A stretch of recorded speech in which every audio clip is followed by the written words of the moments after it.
ஹல்லேலூயா.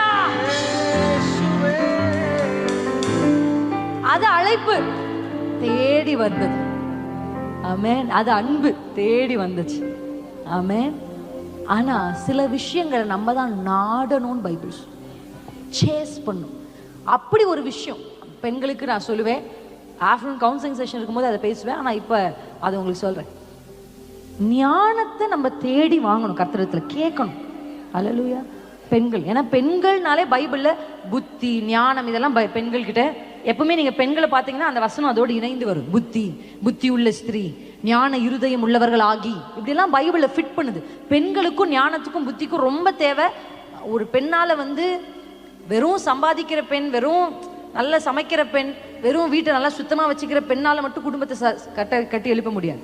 அதெல்லாம் செய்யலாம், அது உலகத்துக்கு, இம்மைக்குரிய இந்த பூமிக்கு. ஆனால் ஒரு பெண் ஆவிக்குரிய ரீதியில் எக்ஸலண்ட்டாக இருக்கணும்னு நினச்சா அந்த பெண் கேட்டு வாங்க வேண்டிய விஷயம் ஞானம், புத்தி, அறிவு, அண்டர்ஸ்டாண்டிங். இதெல்லாம் பெண்கள் ஜெபத்தில் கேட்கணும். ஹல்லேலூயா. எப்பவுமே மற்றவர்களுக்காக ஜெபிக்கிறது நல்ல விஷயம். கண்டிப்பாக ஜெபிங்க, எல்லாருக்காக ஜெபிங்க, தேசத்துக்காக ஜெபிங்க. ஆனால் டெஃபினெட்லி உங்களுக்காகவும் நீங்கள் ஜெபிக்கணும். ஆமென். ஹல்லேலூயா. உங்களுக்காக நீங்கள் ஜெபிக்கணும். ஆண்டவரே எனக்கு ஞானத்தை தாங்க, எனக்கு பொறுமையை தாங்க, எனக்கு அன்பு தாங்க, எனக்கு கீழ்ப்பிடிதலை தாங்க. ஹல்லேலூயா. உம்மை அதிகமாக நேசிக்க கிருபை தாங்க. ஹல்லேலூயா. என் பிள்ளைகளை சரியா வளர்க்க எனக்கு கிருபைகளை தாங்க. வர்ற மருமகளை சரியா நடத்த எனக்கு கிருபைகளை தாங்க. நான் போற வீட்டில் மாமியார் மாமனாரை அனுசரித்து நடக்க எனக்கு கிருபைகளை தாங்க.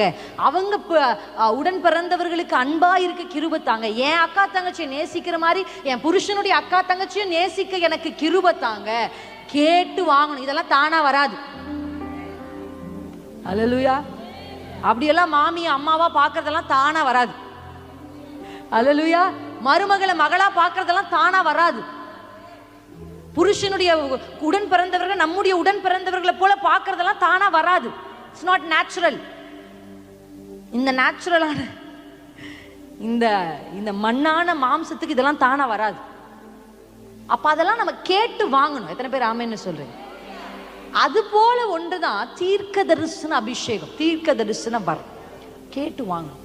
பிரசித்தி படுத்தணும்னா தெரிஞ்சாதானே பிரசித்தி படுத்த முடியும். ஹல்லேலூயா. அப்ப கர்த்தர் தருகிற வசனத்தை வாங்க பிரசித்திப்படுத்த தீர்க்க தரிசன அபிஷேகம். ஹல்லேலூயா. ஏன்னா நான் பார்க்குறேன் நிறைய குடும்பங்கள்